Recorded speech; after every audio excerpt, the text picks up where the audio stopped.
सुलग उठा भूमध्य सागर। भारत का तगड़ा एक्शन। भारत ने अभी अभी ऐसा एक्शन ले लिया है जिससे तुर्की और नाटो की नींद उड़ चुकी है। जब से भारत को यह खबर मिली है कि तुर्की और नाटो एक साथ मिलकर भारत को घेरने की तैयारी कर रहे हैं, उसी पल से भारतीय रणनीतिक तंत्र ने वह कदम उठा लिया जिसने पूरे भूमध्य सागर की दिशा ही बदल दी।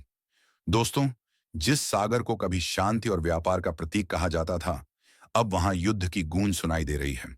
और इस गूंज के केंद्र में भारत है।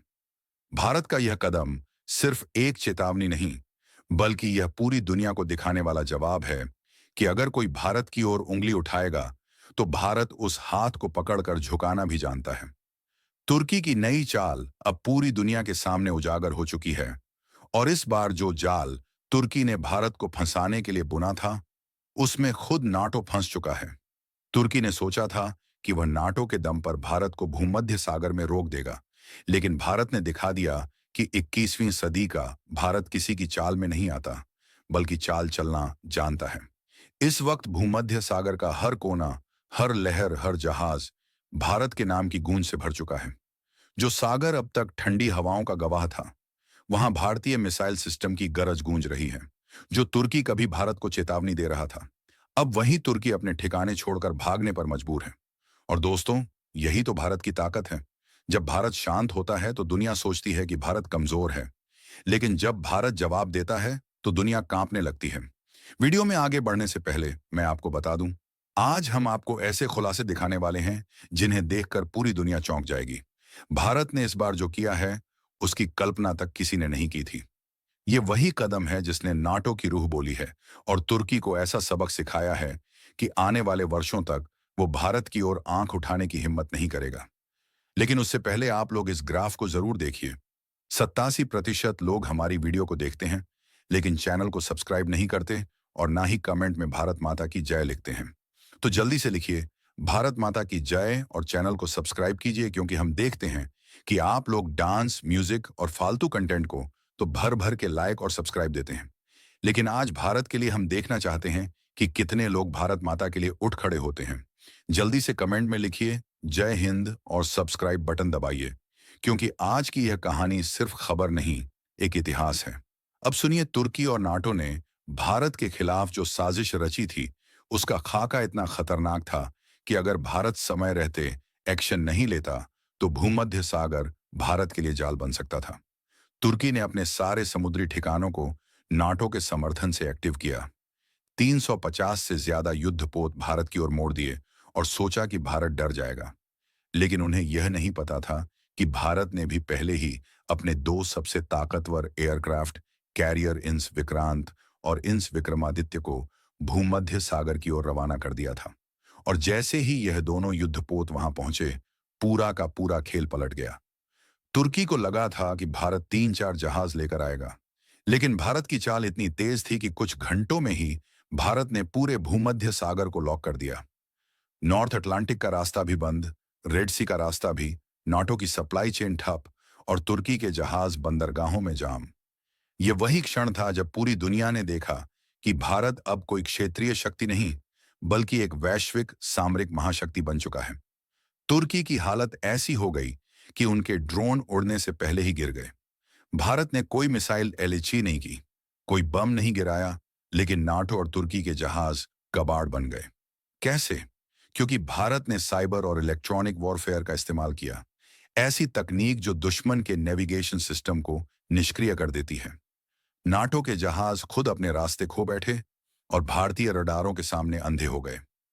यही वो एक्शन था जिसने नाटो के कमांड सेंटर को झकझोर दिया। भारत ने यह साबित कर दिया कि अब युद्ध सिर्फ बंदूकों से नहीं, बुद्धि से भी जीते जाते हैं। दूसरी तरफ भारत ने यूनाइटेड नेशंस में सीधा मोर्चा खोल दिया। भारत ने सवाल उठाया कि नाटो आखिर किस अधिकार से भूमध्य सागर में अपना सैन्य कब्जा जमाने की कोशिश कर रहा है। यूएन में भारत के कड़े रुख से नाटो देशों में फूट पड़ गई। आधे से ज्यादा सदस्य देश भारत के समर्थन में खड़े हो गए। ये वही देश थे जो पहले नाटो के इशारे पर चलते थे, लेकिन भारत की सच्चाई और नीतियों के सामने उनके नेता भी झुक गए। नाटो को अब समझ आ गया था कि उसने गलत देश को चुनौती दे दी है। और दोस्तों, आपको जानकर हैरानी होगी कि इस पूरी साजिश के पीछे सिर्फ तुर्की नहीं, बल्कि डोनाल्ड ट्रंप का भी हाथ था। तुर्की तो बस एक मोहरा था। असली खिलाड़ी अमेरिका था, जो भूमध्य सागर के रास्तों पर नियंत्रण चाहता था। लेकिन भारत ने उसकी पूरी गेम प्लान को चौपट कर दिया। अब ट्रंप खुद पीछे हटने की कोशिश में है, ताकि उनका नाम इस विवाद में ना आए। लेकिन दुनिया जान चुकी है कि यह सब उसी के इशारे पर हुआ था। भारत ने अपने ब्रह्मास्त्र तैयार रखे हैं।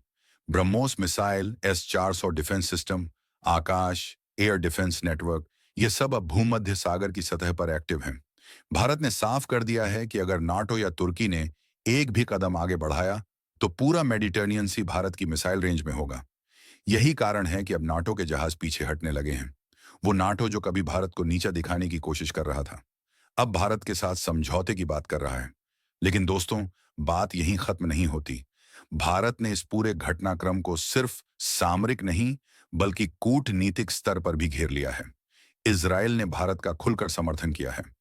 इजराइल ने कहा कि भारत का कदम पूरी तरह सही है, क्योंकि तुर्की ने अंतर्राष्ट्रीय कानून तोड़ा था। इसके बाद रूस और जापान भी भारत के साथ आ खड़े हुए।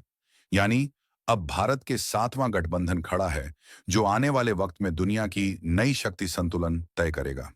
भूमध्य सागर अब बारूद के ढेर पर बैठा है। तुर्की के बेस पर भारत की नजरें टिकी हैं, और भारत ने अपने सैटेलाइट से तुर्की के हर ठिकाने की रियल टाइम ट्रैकिंग शुरू कर दी है। तुर्की के पास अब कोई रास्ता नहीं बचा।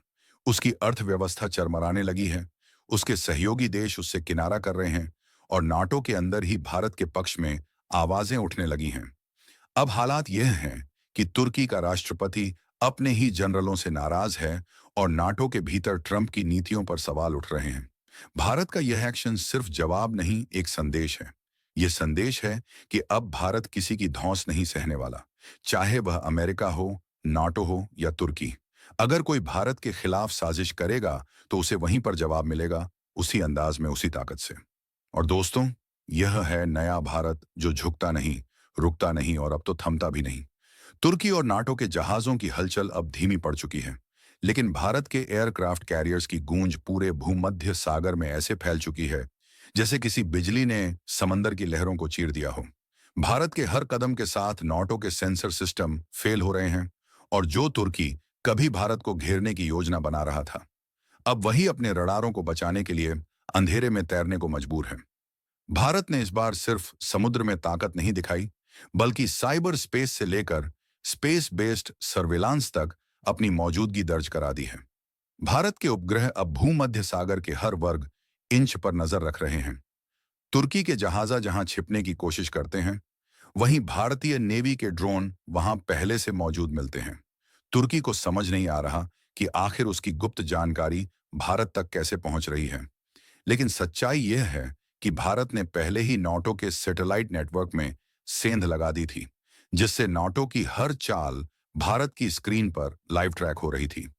भारत ने इस खेल में ऐसा दांव चला कि नाटो के सुपर कंप्यूटर भी हैकिंग अलर्ट देने में असफल हो गए। इस दौरान भारतीय नौसेना ने जो कदम उठाए, वे पूरी दुनिया के लिए चेतावनी बन गए, क्योंकि भारत ने सिर्फ युद्ध की तैयारी नहीं की, बल्कि उसने यह दिखा दिया कि अब वह किसी भी गठबंधन की मोहर नहीं, बल्कि अपने दम पर चलने वाली शक्ति है भूमध्य सागर के अंदर। अब भारत के युद्धपोतों का ताबा इतना मजबूत हो चुका है कि किसी भी दिशा से आने वाला जहाज रडार पर आते ही ट्रैक हो जाता है। भारत ने अपने अंडर वाटर सेंसर को भी एक्टिवेट कर दिया है, जिससे तुर्की की पनडुब्बियां अब समुद्र के अंदर भी सुरक्षित नहीं हैं। यही कारण है कि नाटो के नौसेना अधिकारी बार बार अपने मुख्यालय से निर्देश मांग रहे हैं, लेकिन कोई जवाब नहीं मिल रहा, क्योंकि भारत ने उनके कम्युनिकेशन लिंक तक ब्लॉक कर दिए हैं। यह वही टेक्नोलॉजी है जिस पर अब तक सिर्फ अमेरिका का एकाधिकार था, लेकिन भारत ने उसे तोड़ दिया है। भारत के इस तेज एक्शन के बाद अब नाटो देशों में बगावत शुरू हो चुकी है। फ्रांस और जर्मनी ने साफ कह दिया है कि वे तुर्की के साथ इस युद्ध में शामिल नहीं होंगे। वहीं इटली ने तो अपने जहाजों को भूमध्य सागर से वापस बुला लिया है, यानी नाटो के भीतर से ही दरारें अब स्पष्ट दिखने लगी हैं। लेकिन तुर्की अभी भी यह समझ नहीं पा रहा कि उसने किस देश से पंगा ले लिया है। भारत ने अब तक कोई हमला नहीं किया, लेकिन सिर्फ अपनी उपस्थिति से उसने ऐसा मानसिक दबाव बना दिया है कि दुश्मन खुद डर के साए में जीने लगा है। यही तो असली शक्ति है, भारत की बिना गोली चलाए मैदान जीत लेना। इसी दौरान भारत ने एक और रणनीतिक चाल चली। भारत ने रूस और के नेविगेशन और कम्युनिकेशन दोनों ही प्रभावित हो और समय के साथ यह असर गहरा होता जाए। इसी बीच भारत ने डिप्लोमेटिक मोर्चे पर भी ठोस कार्य किया। संयुक्त राष्ट्र में अत्यधिक प्रभावी और ठोस सबूतों के साथ भारत ने यह दिखा दिया कि तुर्की और कुछ नाटो देशों की गतिविधियां अंतर्राष्ट्रीय समुद्री कानून और संधियों के उल्लंघन में आती हैं। इस पैकेज की पेशकश ने कई बल्कि एक नए युग की